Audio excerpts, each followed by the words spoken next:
Hello YouTubers, my name is X Factor and this is some 64-man zerg style Seine Crossing Rush, and we're on the assaulting team and I'm using Old Faithful, a gun I haven't used in a long time. AEK, foregrip, heavy barrel with Cobra.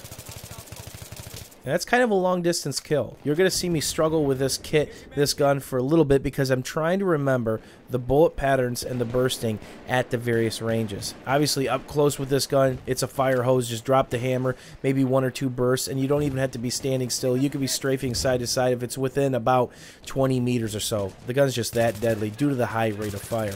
But these longer range shots, you need to burst it more, and it's as quick as you can counter that let off, that recoil let off. That second you stop shooting from the counter before, get back on target and burst again. This gun is just that nasty. So why do I use a Cobra on this gun, and what other guns do I use a Cobra? Well, this is my personal philosophy, and it's up to you what scope sight you use. It's your call. If it feels right, you should do it. Cobra, higher horizontal recoil guns. What's horizontal recoil? The side to side, the shaky aim. So for me, it's AEK, M240B, A91, and a couple other guns that I like to use in the game because, again, that gun's got a lot of wiggle, and the way that those sights sit, it really helps you keep the little guy in the middle, right, at those medium distances, and that's just dropping the hammer. That is the fire hose. That is the AEK. And of course, the opposite end of the spectrum is the low horizontal recoil guns. M416, M16, SCAR, L, G3, A3, ACWR, M4A1, anything you could think of. Red dot because it's easier to keep them on target with recoil control. Now I'm playing some games here. I'm being shot. I'm going to retreat, sit on my health pack, and hope he chases down to where I might have a slim advantage after sitting on my health pack, because obviously OP tree is OP. So I'm going to push Toad. This is that 2-story area, and this is a lane I've done a video on as an attacker and defender on this third set of MCOMs, how important it is to clear this out and protect it and put some friendly troops in here, right? Because it's kind of a boring job. Once you get that MCOM set, all you could do is stop them from pushing back in. But that's a job that needs to be done. So this entire area, there's a lane behind me, the street. The attackers, the defenders, I'm sorry, can push all the way down. And there's me struggling with the AEK. I should have gotten that guy, but it's been a little bit. But I gotta go chase that down. So you can see they're trying to make a push here. It's a very popular spot to push, and you don't want to cough this area up, even if you get both sets of the third MCOMs. Why? Because they can simply go mid, clear up this whole area, and back raid your whole team. And if you get squad wiped, guess what? You're spawning back by the river. It really sucks to make this huge push. So this is a boring job, but you really got to do it. I'm going to try to revive this guy even though he's out of bounds. And there's a limit to how far you can revive here, but I get lucky. I revive him just as I hit that out of bounds screen. And as you hold a power position like this, a flank, you're going to see that troops start to amass behind you, friendlies, because you're not coughing up this point. If I were to die early on, 2 or 3 guys would have pushed in here.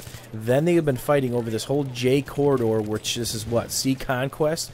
It had been a mess. It had taken forever, especially if they get into the building over my right-hand shoulder. Then you got the noob tubes, you got the grenade spam, you got the frag round spam, you got everything. In 64-man zerg style, that's all stuff that causes your screen to shake. So next-gen consoles and PC users that are going to be new to this stuff, it gets annoying if they get some of these spots and fortified.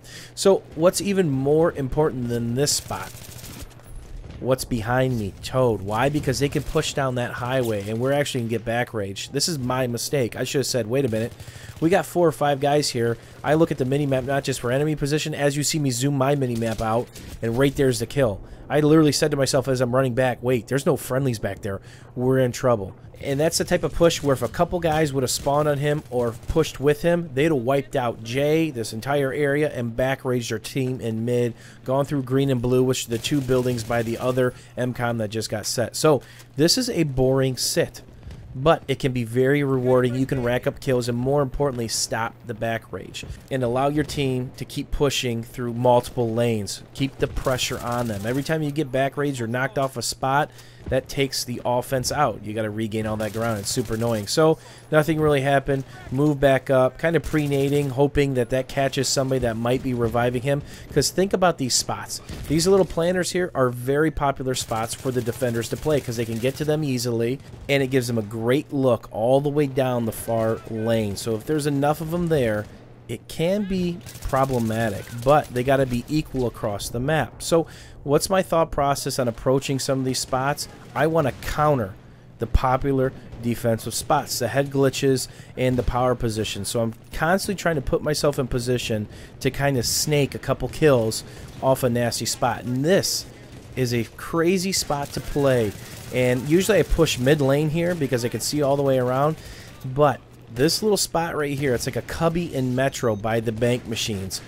You can bounce nades around this corner, and more importantly, you're safe unless somebody crosses right in front of you, and then you probably have a free shot on them. So again, this is about setting up a position, holding it, and letting your team advance, keeping the pressure off of them. And that's what these power positions are about. If you get in one, just sit tight.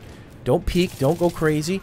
Make a couple kills on the defenders that are trying to push up. Why? Because it slowly pushes their line back, and that's what it's about when playing Rush. You want to keep beating back the furthest guys, and as long as you do that in quick succession or get a nice back rage, Rush is extremely easy, and that's what creates these lightning rounds.